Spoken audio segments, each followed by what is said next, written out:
I think a lot of people might be overthinking the Dallas Mavericks getting Klay Thompson a little bit. The Mavericks have had a pretty successful offseason so far, especially considering they're coming off of a finals run, and a big part of this offseason success has been getting Klay Thompson. And I understand that Klay Thompson is a little bit of a polarizing player at this point in his career. I don't think anyone thinks that he's still the player that he used to be. It's obvious that age is starting to catch up to him a little bit. I think it's really important to look at the context of how he was operating in Golden State. He was having to be the second option for that team alongside Steph Curry. I understand they had Jordan Poole for a little bit, but for all intents and purposes, Klay Thompson has been the second guy for that team. At this point in Klay Thompson's career, I don't think that he can be your second option and your team still have success. I think if Klay Thompson is your second option, that means that your team is probably a little bit poorly constructed, or you don't have enough talent to actually be a serious contender. But Klay Thompson as your third option, your fourth option,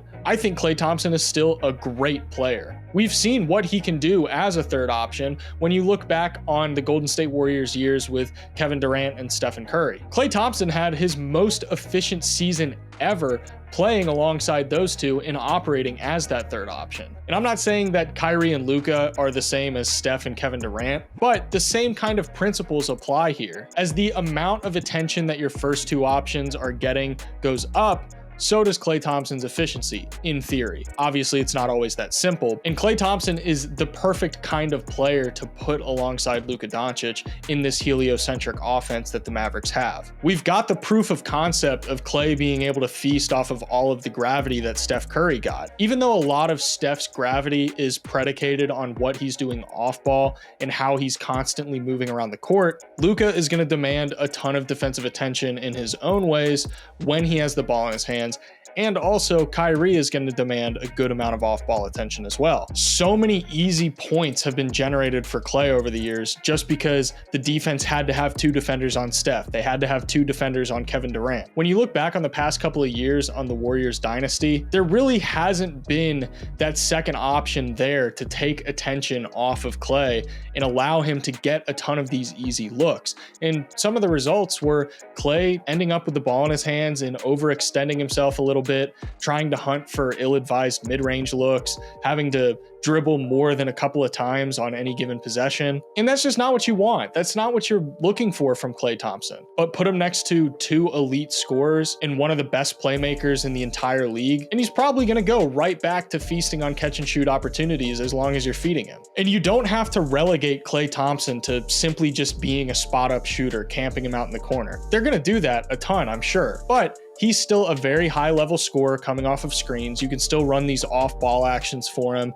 to come off of a pin down and get an easy look. You can still operate with him and a dribble handoff guy and get him some easy looks in that way. He scored 1.09 points per possession coming off of screens last year, and that included 40.3% from three, which is absolutely elite efficiency. This kind of gives them some offense fresh out of the box when Luka's on the bench. You put Kyrie and Klay out there, and they're still not going to have a hard time generating offense. And it's probably going to open things up a little bit for them, because do you really think that teams are going to be helping off of Klay Thompson as a shooter? This is all just one less guy for defenses to help off of, because especially in the postseason, that's how a lot of things work. Defenses are looking at a team's offense and they're thinking to themselves, hey, who are we going to help off of? What are we going to be able to take away? And who are we going to live with getting open looks? And Klay Thompson's just not going to be a guy that you're going to be happy with surrendering an open three. It's just not going to happen. Real quick, guys, I want to give a big thank you to the sponsor of today's video, Fitbod. If you're anything like me, then headphones are an essential part of any workout. But the essential that your workout really needs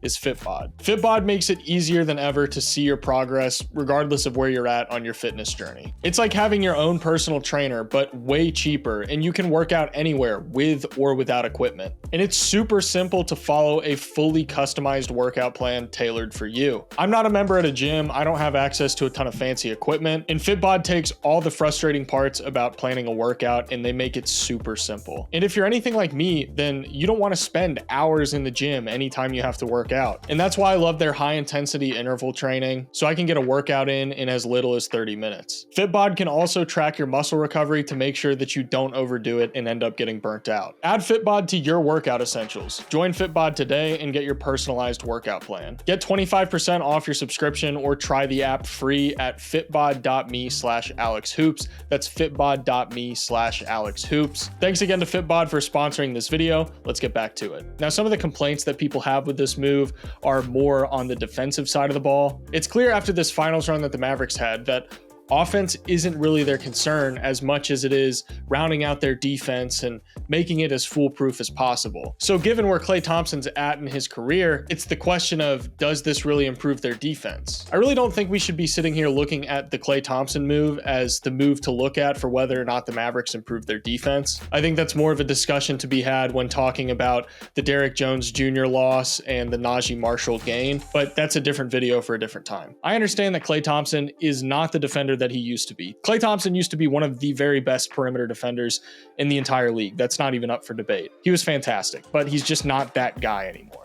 Does this mean Klay Thompson is a bad defender? No, absolutely not. I still think Klay Thompson is a good defender. He can defend pick and roll ball handlers pretty well. He holds them to 49.1% true shooting. In his matchups, only shoot 35.6% on spot ups when he's the defender. Is he the all defense caliber player that he used to be? No. Is he an improvement on the defensive end over someone like Tim Hardaway Jr.? Yeah.